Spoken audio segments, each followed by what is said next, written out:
Buenos días con todos alumnos. Me parece que casi todos están unidos, así que vamos a empezar la clase. ¿Está bien? ¿Sí? Miguel Ángel. Estamos ya 38. Está bien, doctor. Ya están entrando más alumnos. ¿Cuántos son en total, Miguel Ángel, ¿cuántos son en total?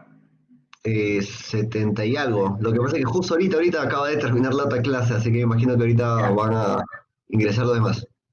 ya. Bueno, empecemos. Nosotros tenemos dos temas a desarrollar. Una es la dismenorrea, que se suele decir como concepto y como evidencia, es el dolor pues durante la regla. Y luego tenemos el dolor pélvico crónico, ¿no? Un poco como que están hermanados por la sintomatología, algunas cosas en cuanto a digamos, los elementos causantes y en fin. Pero tenemos que decir que la dismenorrea es básicamente pues el dolor uterino, ¿no? Y eso es muy importante, está centralizado en este órgano. Y puede aparecer antes, durante y después inclusive de la regla, de la menstruación. Esa es su característica y es cíclico, pues, ¿no? Por lo tanto, solo aparece durante en ese periodo de tiempo. Y se hace mucho más intenso dentro de las primeras 24 horas. Pero realmente a veces es tan intenso, ¿no? Dentro de su sintomatología que, que, que dificulta la deambulación, que limita a la paciente inclusive para ir a trabajar y todo ese tipo de detalles. Bueno, las damas que tienen este tipo de problemas saben perfectamente pues la vía crucis que a veces tienen todos los fines de mes que viene su regla. Y solemos decir que este es un dolor urente, tipo cólico, pulsátil, un dolor, a ver, perdón.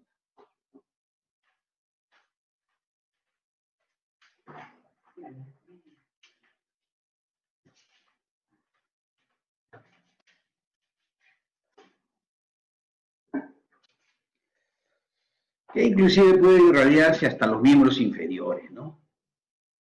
Algunas veces se suele acompañar, y también es característico de la dismenorrea, eh, a diferencia del dolor pélvico crónico, es las náuseas, los vómitos, cefaleas, dolor en la espalda, polaquiuria, ¿no?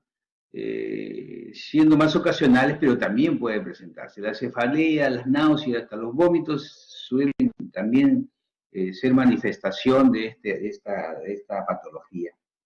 Y mucho más cuando a veces la paciente, digamos, el sangrado se hace un poquito más intenso y hasta expulsan por coágulos, ¿no? Entonces, esto hay que tener en cuenta en cuanto a lo derrumbrante que en un momento dado puede ser este cuadro de dismenorrea.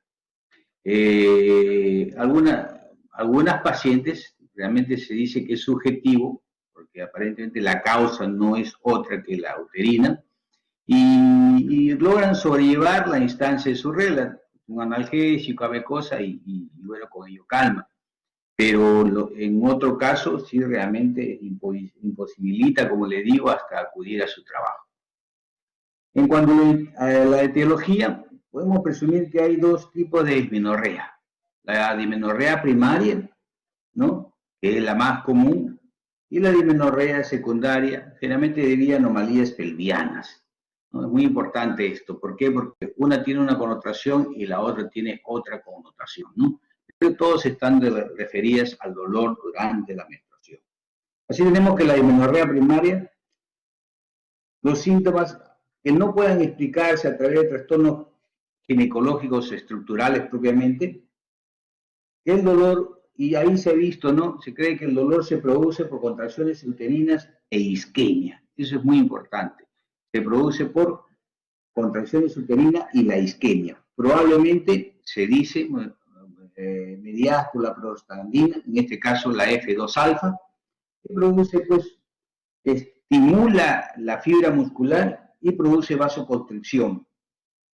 Y la otra forma también es por mediadores, y que se agrega a esto muchas veces, por mediadores inflamatorios producidos por el endometrio secretor. Todo esto asociado básicamente a contracciones uterinas, ¿no? Lo cual le hace, la contracción aumenta y se produce pues disminución del flujo sanguíneo del miometrio. Entonces, básicamente, ¿no? Mediado por prostaglandina, mediado por antiinflamatorios, ¿no? Solemos ver al final, dentro de esta etiología de la dismenorrea primaria, que básicamente hay contracción de las fibras musculares y disminución del flujo sanguíneo por la vasoconstricción. ¿Qué factores contribuyen pues a este cuadro?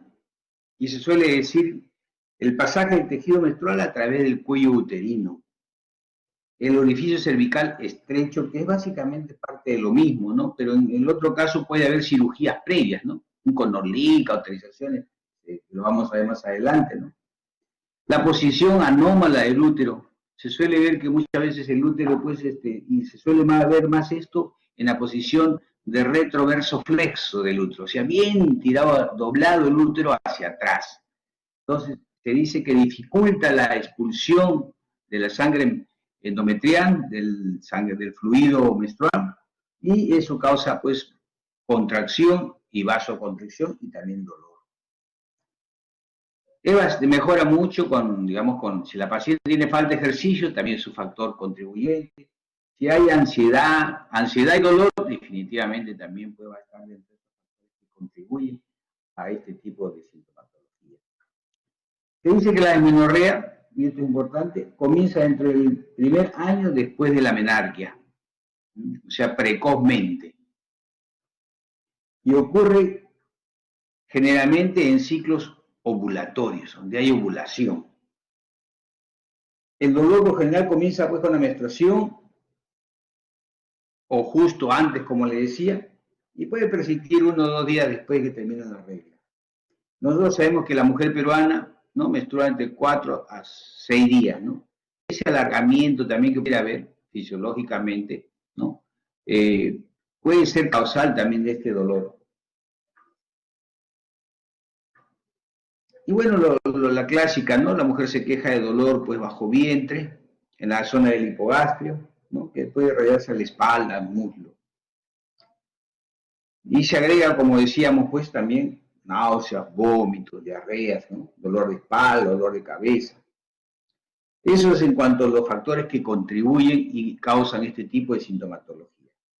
Hay algunos factores de riesgo, ¿no?, que, digamos, propone más a la paciente tener este tipo de cuadros. Y se suele observar que la edad temprana de la menarquia pudiera estar un poco asociado con este tipo de trastornos posteriores.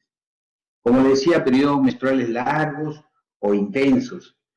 Se dice también que el tabaquismo está dentro de este tipo de cuadros por el problema de vasoconstricción. Antecedentes familiares de dismenorrea también, ¿no?, se suele ver con frecuencia. Eso es en cuanto a la dismenorrea primaria, como estamos diciendo, realmente aparece pues en la fase de la menarquia y suele acompañar hasta la paciente pues a su vida adulta, e inclusive algunos dicen desapareció cuando tuve mi bebé, cuando di de lactar, ¿no? Mejora inclusive su regla y todo ese tipo de cosas, ¿no? Se hace más regular y en fin. En cuanto a la dismenorrea secundaria, los síntomas se deben básicamente a anomalías pelvianas. En este caso es anomalías pelvianas.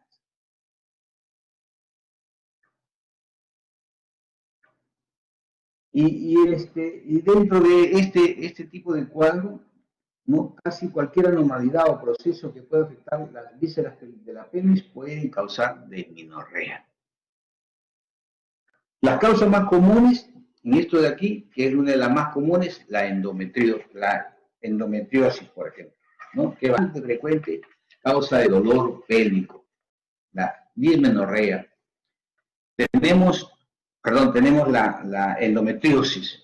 Y otro cuadro que también es bastante frecuente y que suele darse con el transcurso de los años es la adenomiosis uterina, que no es otra cosa que la invaginación de las glándulas del tejido endometrial, y su característica es dolor y sangrado abundante, ¿no?, que puede llevar inclusive a la paciente pues con aumento y reblandecimiento del útero, que puede llevar inclusive a una cirugía de desfocalización del útero para poder solucionar el problema. Otra cosa que también nos puede producir dolor, pues dolor tipo de dismenorrea, son los miomas, pues, ¿no? Los miomas por el espacio y por todo la fisiopatología que causa a nivel de este órgano. En cuanto a las causas más comunes, incluimos las malformaciones congénitas, el útero bicornio, subsentado, tabique vaginal, que puede ser transverso, longitudinal, los dispositivos intrauterinos también puede ser causa de una dismenorrea secundaria, ¿no? El DIU, probablemente el liberador de levonorgestrel, también está ahí, liberador de cobre, también está ahí, ¿no? En algunas mujeres el dolor aparece cuando el útero intenta expulsar el tejido a través de un orificio cervical muy estrecho, debido a una conización, como le decía, debido a una recesión tipo Connolly, por ejemplo, una criocauterización que ha sido muy profusamente hecha, una termocauterización también. Todo aquello que nos estreche el conducto definitivamente nos va a dar dificultad en la expulsión y por lo tanto dolor durante la regla. El dolor a veces se produce por otro tipo de elementos, por ejemplo, un mioma submucosa, un pólipo que ocluye también el canal cervical, ¿no?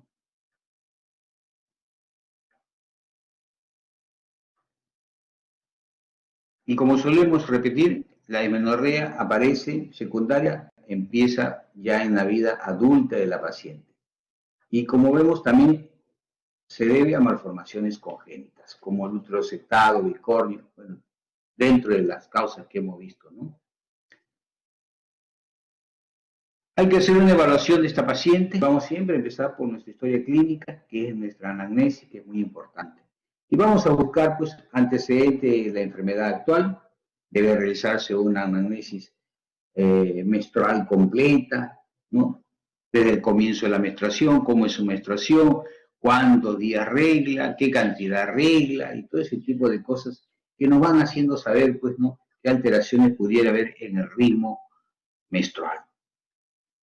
Como por ejemplo, a qué edad comenzaron los síntomas, ¿no? Para tener en cuenta pues un inicio de esto.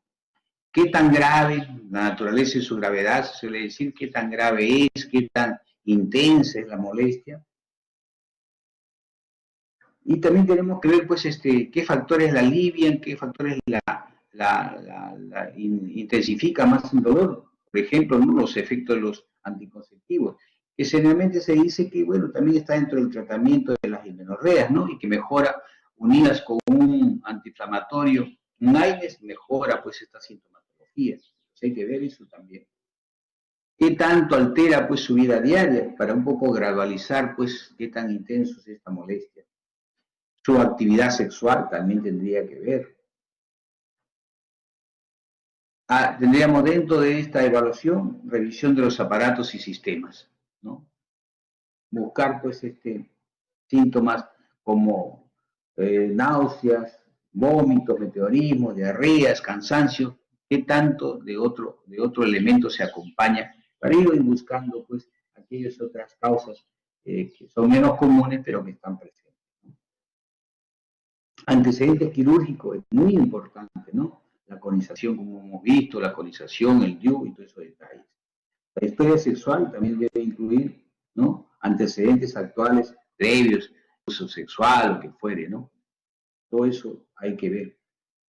Y el examen físico se enfoca dentro de la detención de la dismenorrea secundaria. Se aprecia vagina, bulbo, cuello uterino, deben inspeccionarse y buscar lesiones o masas que protruyan a través del canal cervical. Las estructuras se palpan en busca de un orificio cervical estrecho, pólipos, miomas, prolaxos o cuadros anexiales. Hay engrosamiento del tabique, por ejemplo, recto vaginal. A ver, también no es un proceso inflamatorio, en fin, que eso nos está dando ese dolor pélvico. Bueno, y acá también tiene que ver mucho en esto el ligamento uterosacro. Ustedes saben que los ligamentos cardenales y los uterosacros son los que mantienen al útero, pues, en su posición de anteversión. Muchas veces este uterosacro es muy corto y, digamos, durante la regla se tensa y puede producir también.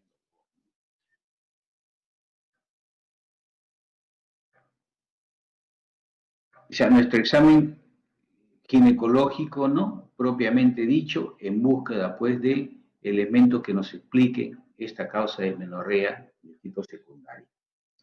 ¿Qué signos de alarma debemos tener en esta patología?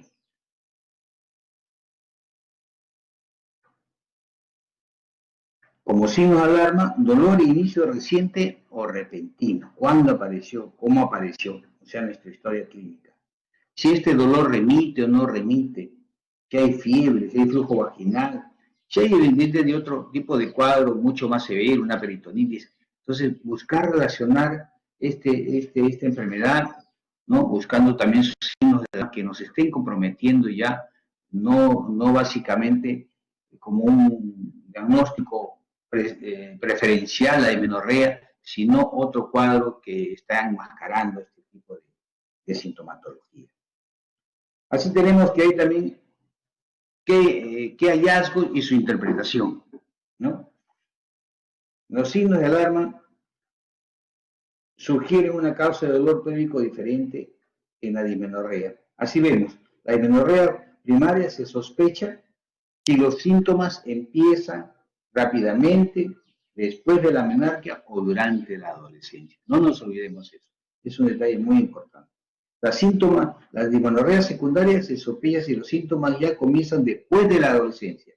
Por la misma, estamos viendo las causas y nos damos cuenta de ello. Las pacientes, pues, ya tienen causas conocidas como adenomiosis, miosis, orificio bucal estrecho, que lo hemos venido ya observando, ¿no? En endometriosis debe tenerse en cuenta en pacientes con masas anexiales, es muy importante eso, engrosamiento del tabique rectovaginal, induración del fondo de saco, ¿no? Pensando ya a otro tipo de de cuadro patológico subyacente, ¿no? Lesiones vaginales, vulvas, infecciones de series de vagina, todo ello pues nos puede dar este tipo de cuadro. ¿Qué estudios complementarios debemos hacer en el caso de una dismenorrea?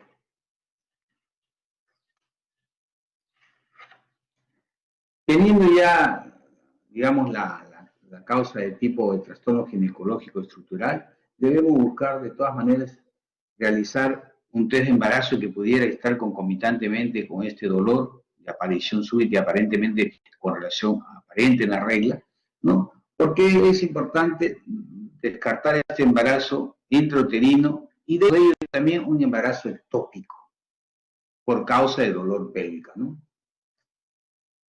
Si se sospecha de una enfermedad inflamatoria pélvica, ¿no? Como elemento causal, debemos realizar pues, los cultivos cervicovaginales, ¿no? Como le decía,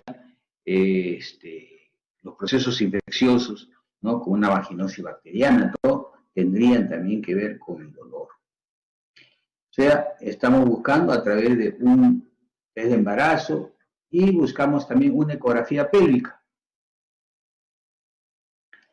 La ecografía es bastante sensible, pues, o sea, permite un buen diagnóstico para las masas pelvianas, quistes ováricos, miomas, endometriosis, adenomiosis, puede localizar el DIU, pues, y ver si está bien ubicado o si está, pues, insertado adecuadamente o simplemente está incrustado, muchas veces está atravesando la pared uterina.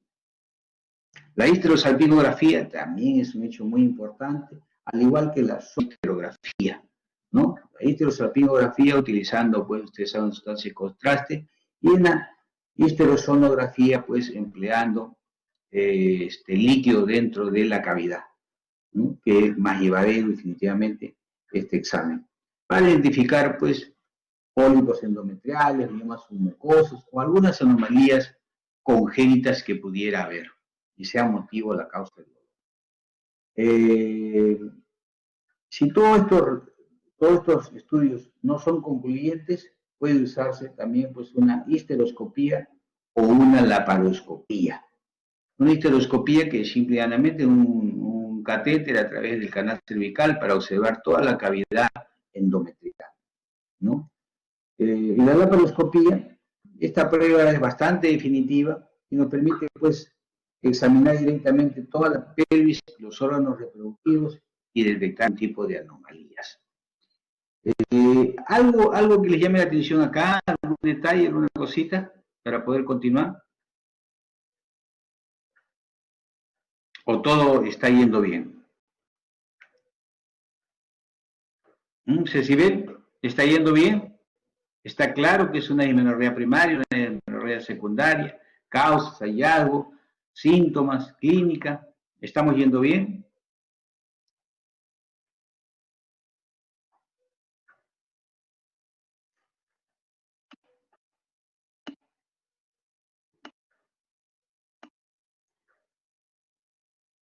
Excelente, muy bien. Entonces continuamos. Continuamos, ¿ya? Y ahora tenemos que ver dentro de esta patología que digamos, que suele ser de incidencia generalmente bastante benigna y llevadera en la mujer, ¿no? ¿Qué tratamiento damos? Así que tenemos, y básicamente, si es básicamente relación al útero y no se ha encontrado ningún tipo de patología adyacente, los trastornos básicamente, se trata básicamente de los trastornos subyacentes. Y así tenemos medidas generales. Es muy importante, miren las medidas generales en este caso, y con ellos muchas veces mejora el cuadro. Así tenemos que, ahí tiene que haber un descanso adecuado, un sueño regular, un ejercicio, la dieta baja en grasas, utilizar suplementos nutricionales como los ácidos grasos, omega 3, el hilo, el magnesio, vitamina E, vitamina C, vitamina B1, que son potencialmente efectivos. A las mujeres con dismenorrea primaria se le debe confirmar la ausencia de trastornos ginecológicos para dejarlas estructurales, para dejarlas más tranquilas, ¿no? Indudablemente ya es la otra recuperación, el aspecto emocional, el aspecto psicológico, ¿no? La paciente debe saber que no está enferma de una cosa grave, sino muchas veces parte fisiológica, que desgraciadamente suele a veces haber en las mujeres y que, bueno, y que básicamente suele calmar con un tratamiento en base a AINES, en base a anticonceptivos, ¿no? Y con ello se soluciona el problema. En cuanto a fármacos, si el dolor persiste, habitualmente se intenta tratamiento con AINES, como le decía. Alivian el dolor porque inhiben las prostaglandinas, que como hemos visto ya es el cuadro, es parte del cuadro, pues, ¿no? De la fisiopatología. Los años generalmente duran como 24 a 48 horas y se continúa 1 o 2 días después de que empieza o termina la menstruación. Si los AINES no son efectivos, porque a veces suelen ser así, no son efectivos, se puede intentar suprimir la ovulación con un anticonceptivo. Como le decía, esto ocurre generalmente en ciclos ovulatorios. Los anticonceptivos de baja dosis de estrógenos y progestágenos nos ayudan mucho a esto.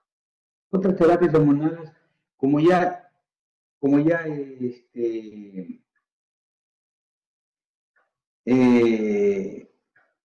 que también suele usarse, como el danazol, que al final es pues simplemente inhibe la menstruación, los progestágenos tipo levonorgestrel, letronorgestrel, que suele usarse en los últimos dispositivos intrauterinos, ¿no? Que disminuyen el sangrado y por ende pues mejoran la sintomatología.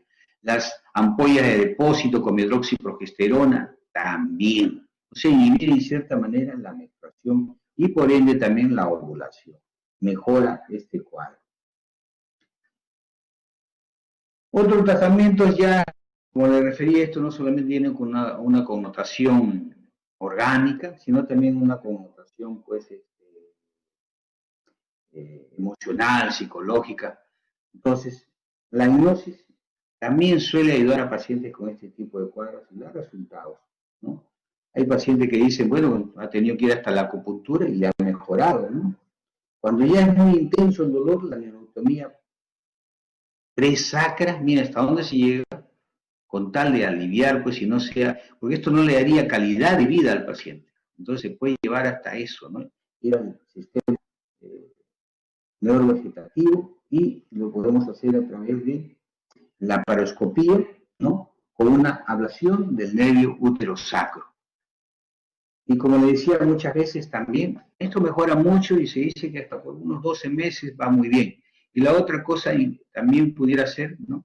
Que se hace una extirpación para con este motivo lograr una cierta elongación de los úteros sacros y mejora también el cuadro doloroso. Haciendo un poquito de resumen en esto, podríamos decir que como conceptos claves, la mayoría de las dismenorreas son primarias, o sea, de la menarquia hasta la adolescencia. Investigar la presencia de lesiones pélvicas es muy importante, lesiones pélvicas subyacentes, ¿no? Por lo general, antes de resolver, hacer una ecografía para detectar trastornos ginecológicos estructurales. Los ARNs, solo los asociados con un anticonceptivo de baja dosis, pueden ser eficaces. Un poco resumiendo, bueno, este es un cuadro, como les vuelvo a repetir, bastante presente en las damas, y gracias a Dios en su gran mayoría son llevaderos con un analgésico, en fin, pero si esto ya se vuelve severo, hay que buscar pues, otras causas, ¿no? Y como les comentaba, ¿no? Por ejemplo, la dismenorrea secundaria que ya aparece pues después de la adolescencia y todo, hay que buscar pues cuadros de estrechez cervical, cuadros pues adherenciales, cuadros de endometriosis, cuadros miomas uterinos, en fin, todo aquello que nos pudiera en un momento dar este cuadro de dismenorrea.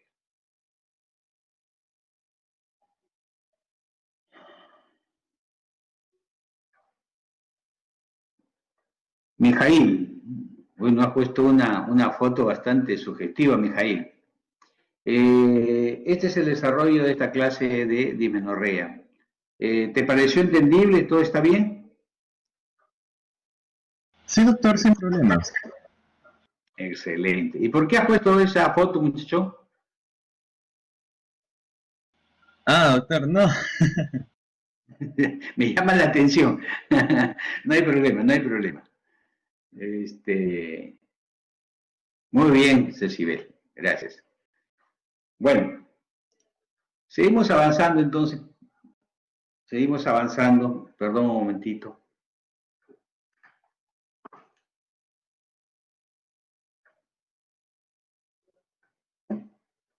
Seguimos avanzando. Y ya nos toca desarrollar otro cuadro, ¿no? Que ya no es cíclico y es más bien de aparición en cualquier momento, independiente de la regla, que puede hacerse más intenso también durante la regla, pero que realmente no está asociado a ello. Y que es causa, pues, y la consulta médica es causa, pues, de consulta bastante persistente, pero no solamente se vuelve persistencia, ¿no? Sino que esto se hace crónico, como bien se dice, y pues la paciente realmente su calidad de vida se altera muchísimo, por ende su vida de relación y todo ese tipo de cosas, ¿no? Es el dolor pélvico crónico. A lo largo de la enfermedad inflamatoria pélvica, que es parte de este cuadro, ¿no? Se ha visto pues que el cambio de pensamiento, de vida social y dentro de las relaciones sexuales ha cambiado mucho desde que aparecieron los anticonceptivos, ¿no? Y las damas, pues, digamos, tienen mayor, no facilidad, pero mayor asequibilidad a una relación sexual, por ende, ¿no? Pudiera haber, dentro de toda esta gama de situaciones que se pueden dar, pues, ¿no? Gente con promiscuidad y todo, que pudiera darnos al final una infección vaginal, ¿no? Y por ende, vía ascendente, pues, inflamamos pues, el útero, las trompas, los anexos, en fin, buscando el cuadro, digamos, desde el punto de vista uterino, básicamente. Pero nos puede llevar, inclusive dentro del dolor pélvico, a hacer esto mucho más multifactorial, como vamos a verlo.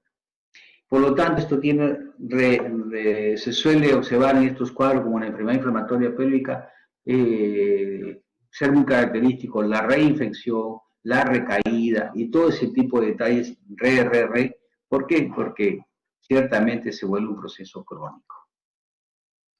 Entonces, dentro de un resumen que podríamos hacer, podemos decir que el dolor pélvico crónico es una condición clínica definitivamente de gran importancia por la persistencia del cuadro. Es de carácter, como decía, multifactorial. Y esto hace imprescindible un abordaje no solamente del ginecólogo propiamente dicho, sino también integral y multidisciplinario. Entonces, eso hay que tener muy importante este enfoque.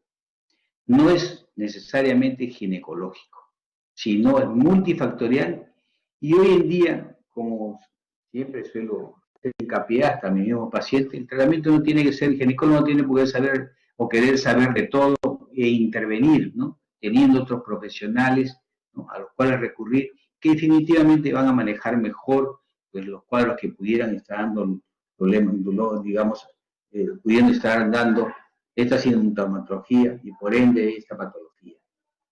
Entonces se vuelve multidisciplinario. Es un problema ginecológico frecuente en las mujeres en la edad fértil, se dice. Y se calcula que la frecuencia es inclusive de un 15%. Imagínense, es alto definitivamente. Y cierto, alguna vez, no sé, bueno, si alguno de ustedes es ginecólogo, simplemente dentro de la consulta, cualesquiera como profesionales de la salud, van a ver que es un cuadro bastante frecuente y persistente. Está asociado con un amplio rango de condiciones que envuelven al sistema no solamente reproductivo, sino trastornos gastrointestinales, genitourinarios, musculoesquelético, ¿no? Para poder entender definitivamente su presentación clínica, ¿no? La diversidad, ¿no? Nos hace saber de que la presentación clínica es un poco de acuerdo pues, a esta asociación que hay con el resto de órganos.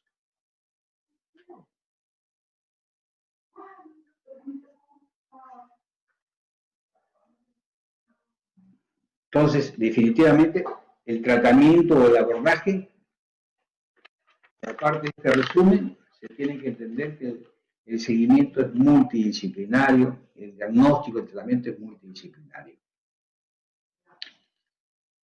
Como introducción podemos decir que el dolor pélvico es un problema ginecológico frecuente en las mujeres de edad fértil, volvemos a repetir, está asociado a un amplio rango de condiciones que envuelven al sistema reproductivo, gastrointestinal, genitourinal y musculoesquelético, ¿no?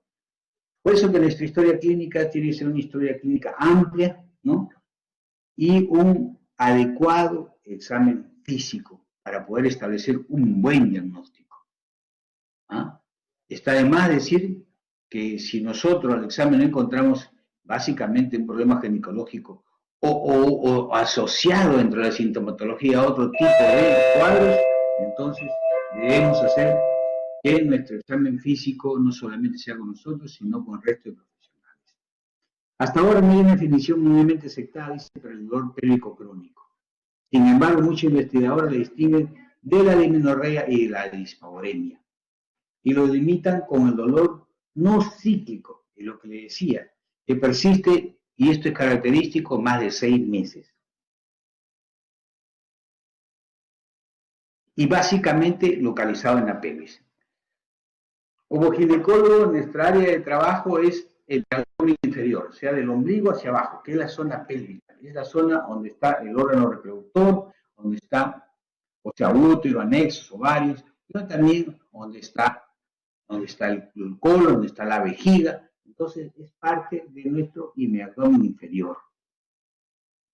Y generalmente los órganos reproductores, cuando hay dolor, se irradia mucho hacia la región sacra, ¿no? Hacia la región de las nalgas, que se irradia, digamos, hacia abajo, los muslos, pero esto le produce, de cierta manera, una discapacidad funcional.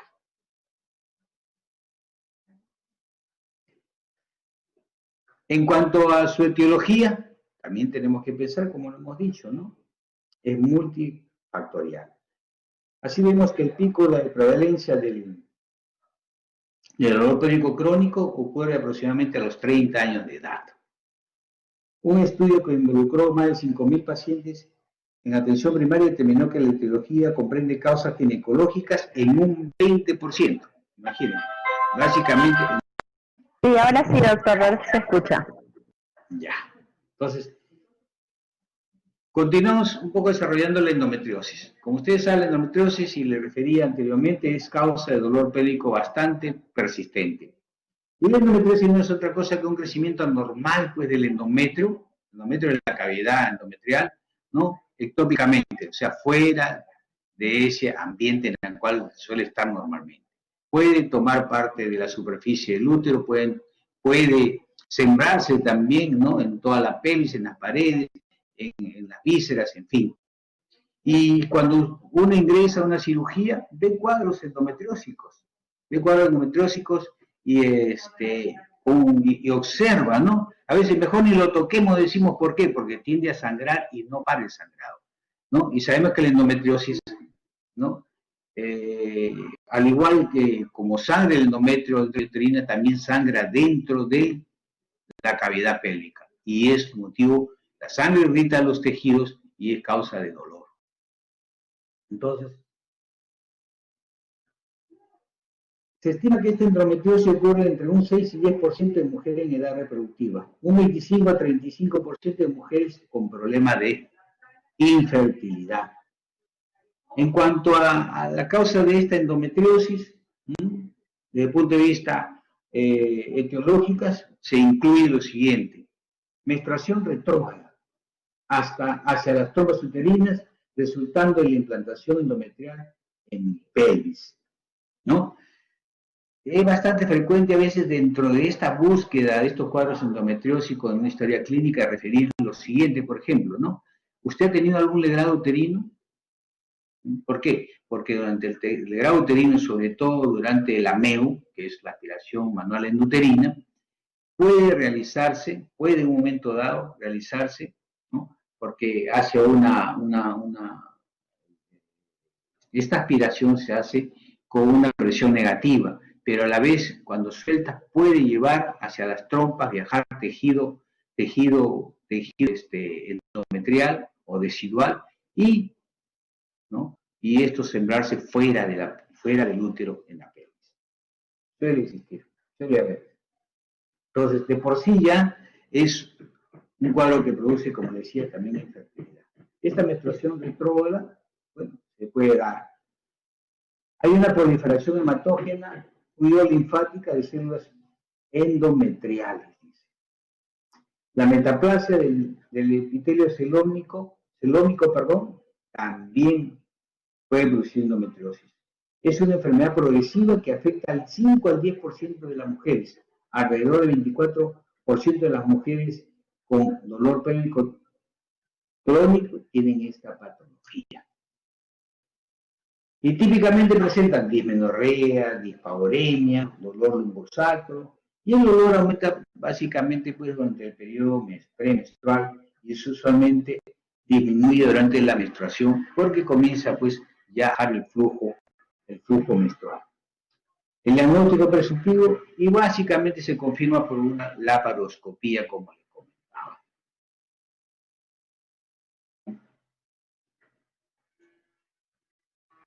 Luego tenemos otro cuadro que es las adherencias.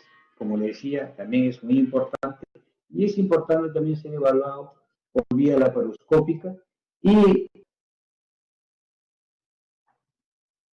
es uno de los hallazgos orgánicos más frecuentes detectados en el momento que se practica una laparoscopía diagnóstica, ¿no? para evaluar el SCP en aproximadamente un 89% de los casos. Las adherencias suelen ser consecuencia de una cirugía previa, en la que también pueden aparecer procesos inflamatorios, como la enfermedad inflamatoria pélvica, que ya lo hacíamos, quistes rotos, sepsis por parto, en fin. El síndrome de erección es un factor importante en la etiología de la infertilidad, dispareunia, la obstrucción intestinal, siendo las causas más probables de la obstrucción. El diagnóstico básicamente por vía laparoscópica. Otro cuadro que también en esta etiología es muy importante, como ya le comentaba, es la adenomiosis, ¿no? Se debe dar más comúnmente en mujeres entre 35 y 45 años. El diagnóstico presuntivo se puede realizar también vía laparoscópica, ¿no? Con estructura macroscópica del útero. Vamos a ver el útero en toda su forma, ¿no? El diagnóstico definitivo en estos casos de adenomiosis se realiza por un estudio histopatológico. Se ha tomado muestra intrauterina, se puede realizar este tipo de cuadro de la adenomiosis, que no es otra cosa que el tejido glandular que se introduce en las fibras musculares, produciendo dolor y sangrado vaginal. El tratamiento es sintomático y el tratamiento definitivo, como le decía, ¿no? Es una histerectomía. Por supuesto que tiene que ser mujeres con paridad satisfecha y en la cual ya pues este cuadro, por su cronicidad y porque definitivamente no solo su estilo de vida, sino su calidad de vida está tan alterada, terminamos pues haciendo una histerectomía, pero teniendo siempre en cuenta que debe haber paridad satisfecha, ¿no?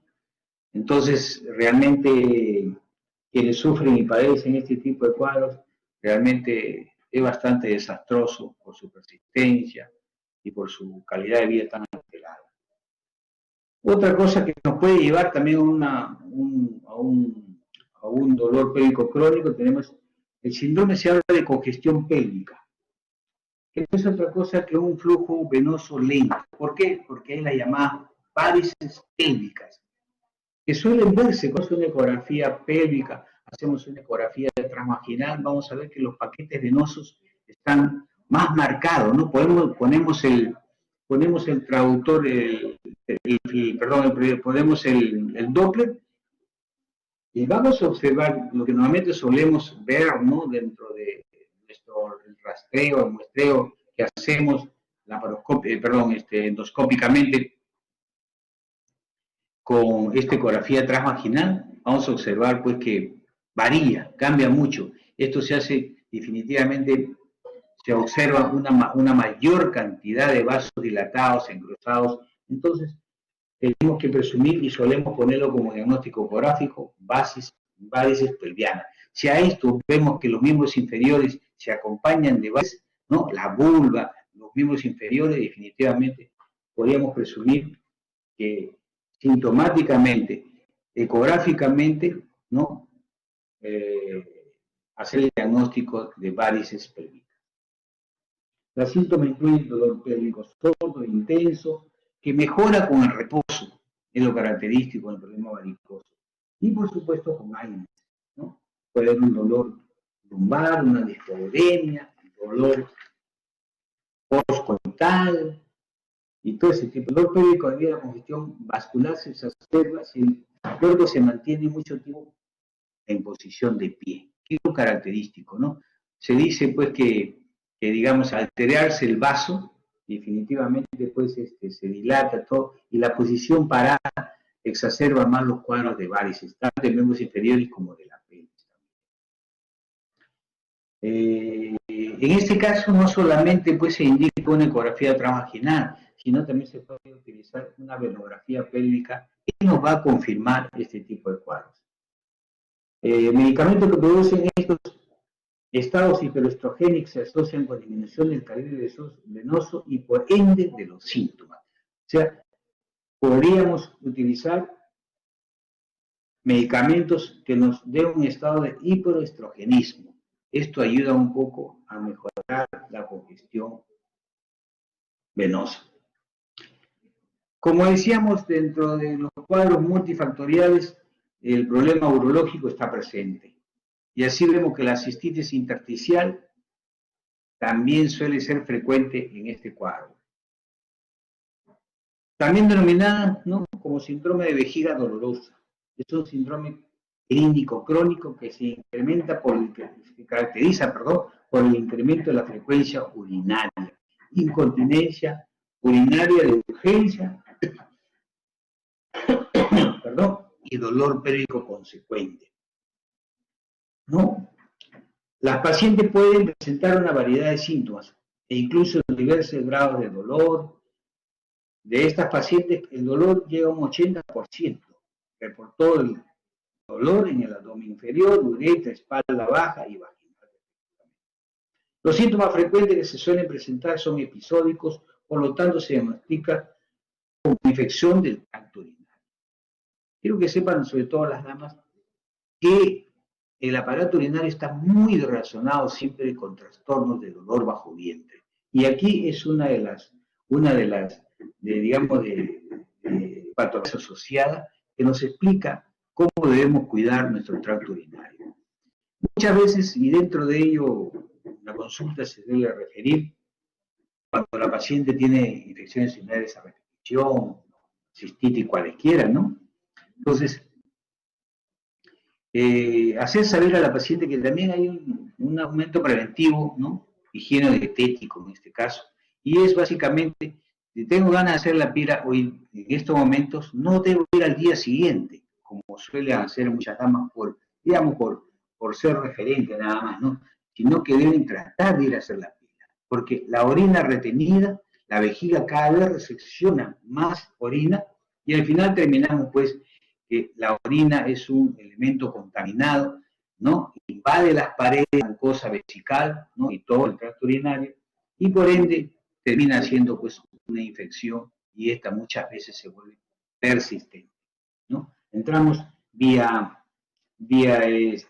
citoscopía y vamos a ver pues que una mucosa vesical eritematosa, edematosa, con signos pues de una cistitis persistente e inflamatoria, por este tipo digamos, muchas veces de costumbre, de hábito de la paciente, ¿no? Entonces, el diagnóstico lo hacemos básicamente por citoscopía, y el tratamiento fue aprobado por la FDA, y se trata, dice, con sulfóxido de dimetilo intravenoso. Bueno, se utiliza pues, ¿no?, para la prueba de la citoscopía. Otro problema que solemos tener es el síndrome del colon irritable. Es un trastorno funcional del intestino sin etiología que se caracteriza por periodos de dolor abdominopélvico asociado a disfunción intestinal, los problemas de estreñimiento o diarreas, ¿no?, inflamación y dolor. Básicamente, pues, esto de aquí nos puede dar lugar a un problema de tipo dolor pélvico crónico. Y se suele observar que inclusive se exacerba, se aumenta con la menstruación. Entonces, la historia clínica siempre es, ¿no?, en este tipo de cuadros, sobre todo crónico, multifactorial, ¿no?, incidir sobre todos estos elementos que estamos conversando, que son causa de dolor pélvico crónico. En cuanto a la evaluación y diagnóstico, la causa del dolor pélvico, como vemos, son variadas. Y la información se obtiene básicamente por la exploración física, ¿no? Y para ello también empleamos exámenes posteriores. Así que la historia clínica es muy importante.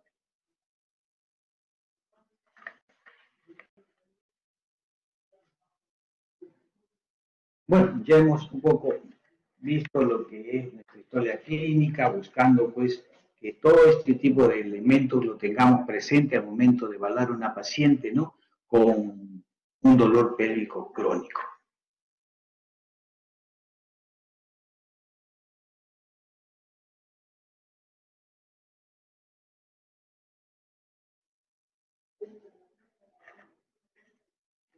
El examen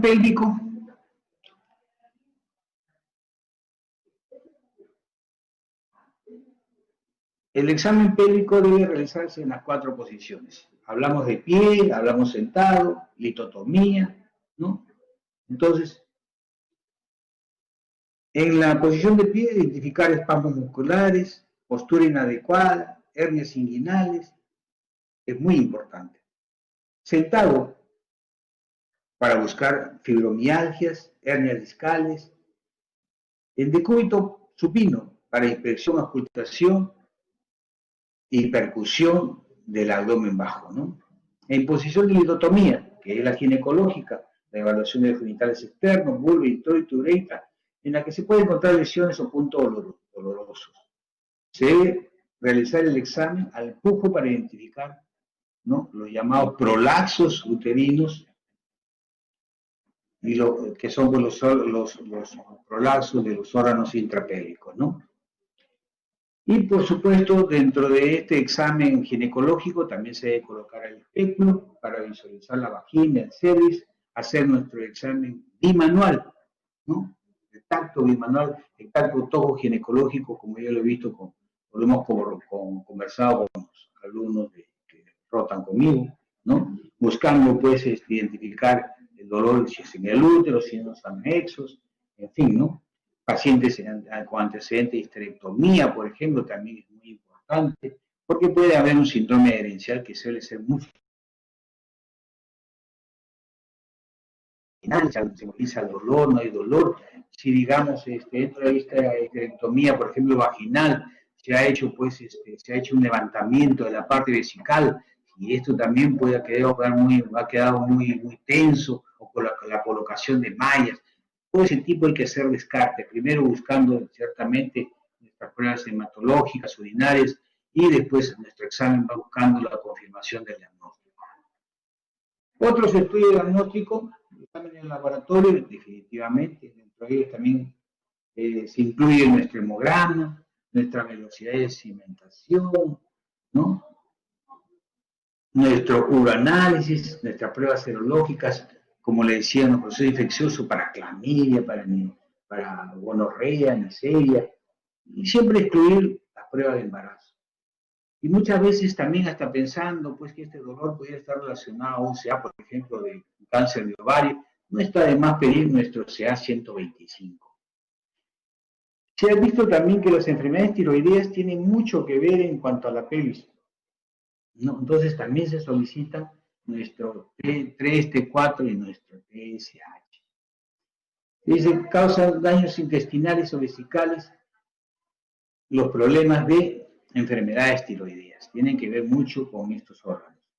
Por último, el estudio de imágenes, la ecografía pélvica, la ecografía transvaginal, definitivamente siempre va a ser de mucha ayuda en la búsqueda de este diagnóstico. Hacemos que la ecografía pélvica es altamente sensible para detectar sobre todo las masas, ¿no? Las masas pélvicas, quistes, ¿no?, ya sea a nivel del útero, de las trompas. La ecografía transvaginal, no obstante, la ecografía tiene una sensibilidad muy reducida para identificar implantes endometriósicos o adherencias. Es lo que le decía, al final, este problema de la endometriosis y de la adherencia, a pesar que se postula que ya se puede, sobre todo los focos endometriósicos, ya se pueden ir observando con una ecografía transvaginal, pero de todas maneras no es un diagnóstico bastante claro muchas veces por colegas que suelen aparentemente tener la información, la práctica del caso, pero se ha visto todavía que hay cierta limitación. Entendamos siempre que estos focos endometriósicos, estas adherencias, el examen más claro es a través de la laparoscopía.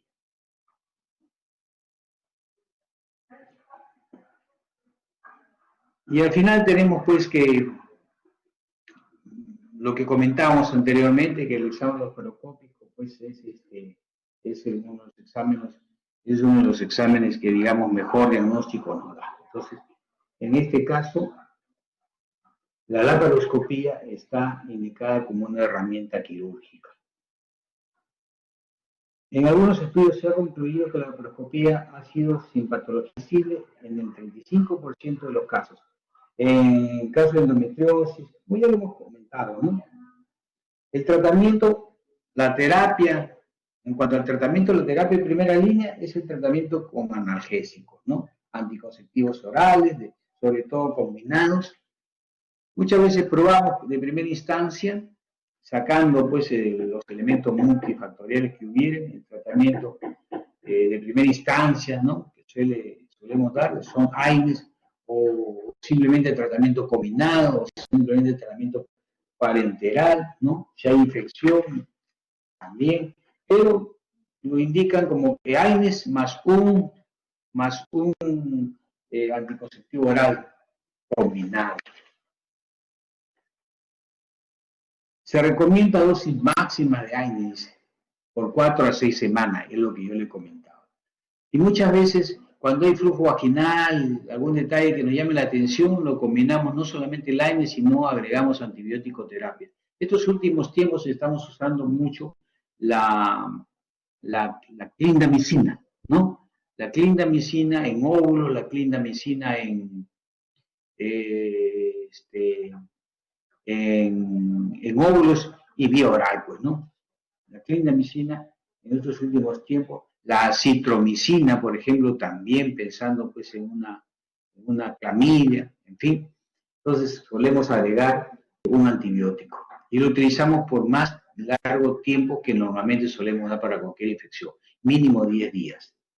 En el caso de que esta combinación no surte efecto, todo, iniciamos una segunda línea con progestágenos continuos.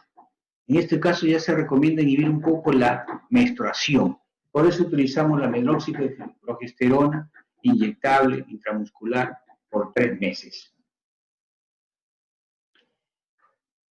Hay también otra forma de calmar el sangrado y el dolor, y esto es el dispositivo intrauterino que tienen levonorgestrel, que lo va liberando poco a poco, ¿no? Sobre todo, pues, en el caso de endometriosis. Muchas mujeres mejoran, entonces mejoran con este tipo de tratamiento, ¿no? Pero haciendo un recordaris, básicamente con AINES a altas dosis, podemos utilizar antibióticos, podemos utilizar anticonceptivos. Con eso mejora mucho el cuadro. Ya después que agreguemos tratamiento hormonal inhibidor de la menstruación por 3 meses, ¿no? Puede ser el danazol, puede ser la medroxiprogesterona, un DIU liberador del levonorgestrel, en fin, estarían pues dentro de la línea a seguir para el tratamiento de esta patología.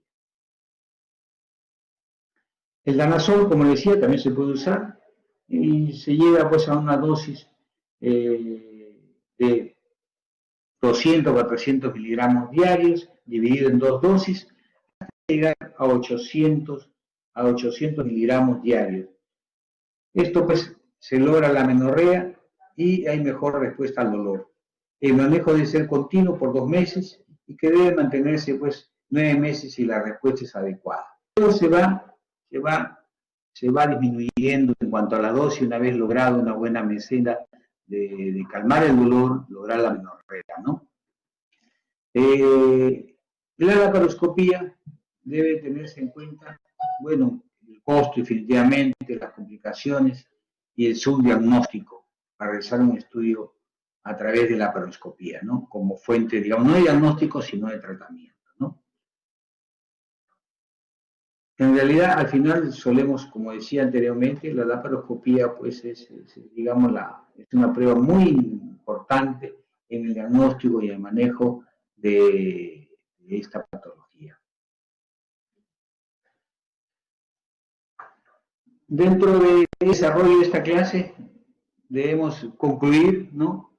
Para hacer un resumen de ello, que el dolor pélvico crónico es una condición clínica de gran importancia en la consulta ginecológica.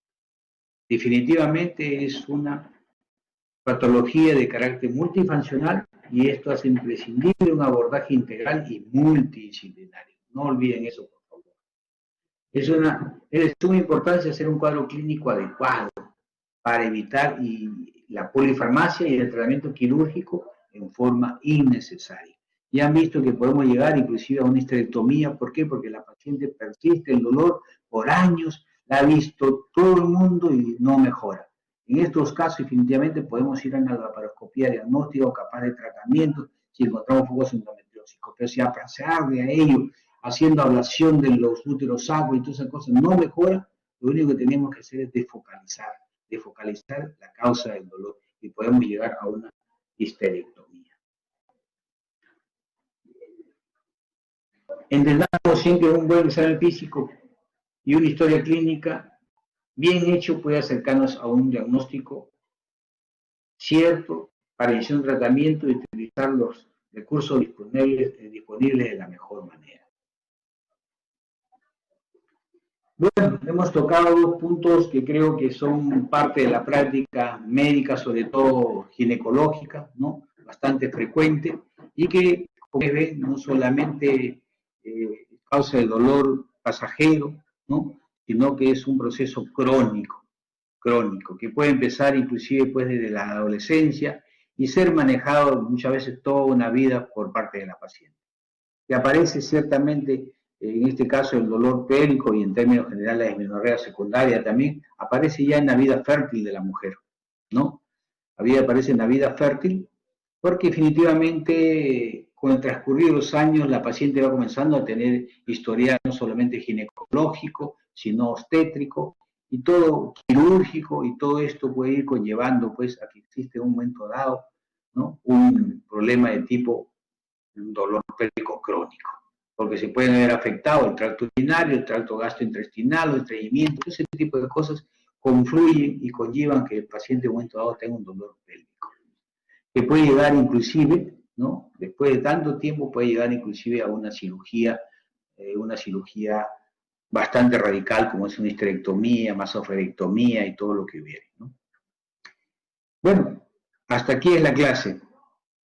Esperemos haber, pues, haber dado la información que pueda ser entendible sobre todo y que pueda ser de provecho para ustedes.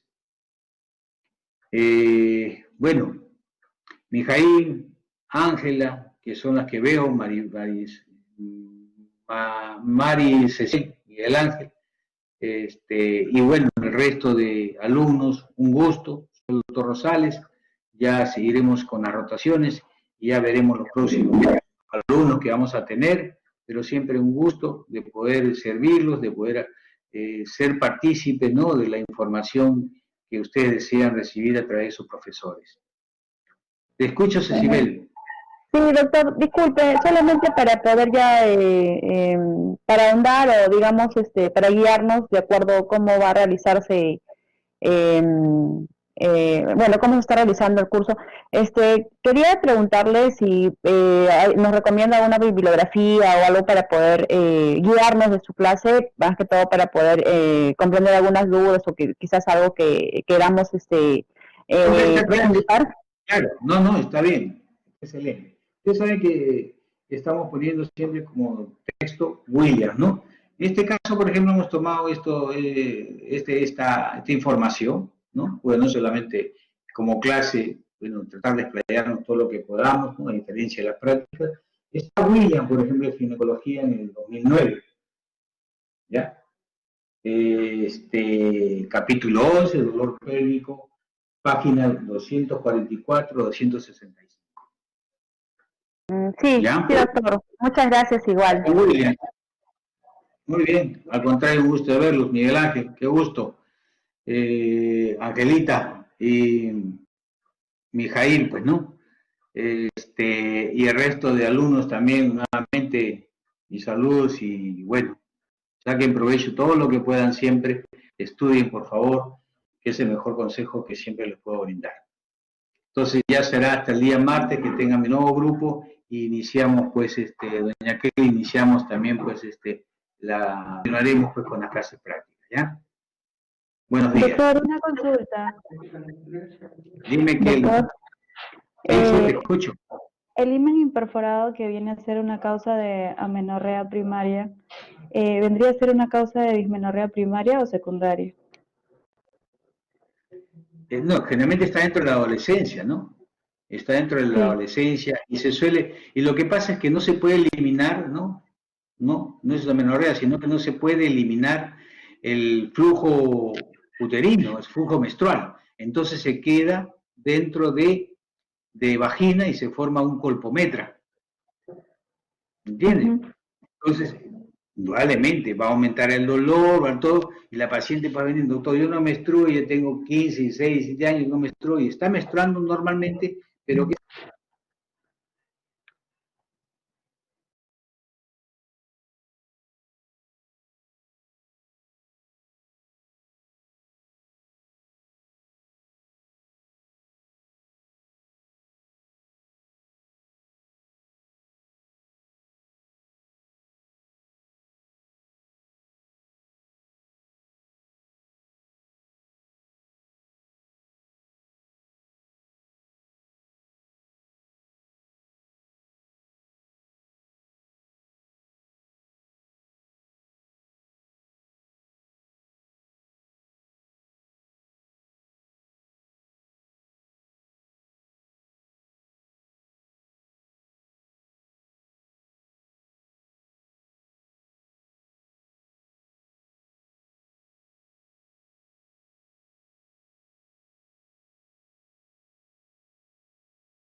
Se había apagado mi micrófono. Le decía que bueno, damos por terminada la clase, esperamos siempre haber cumplido con ustedes y el día martes nos estaríamos viendo. Buenos días.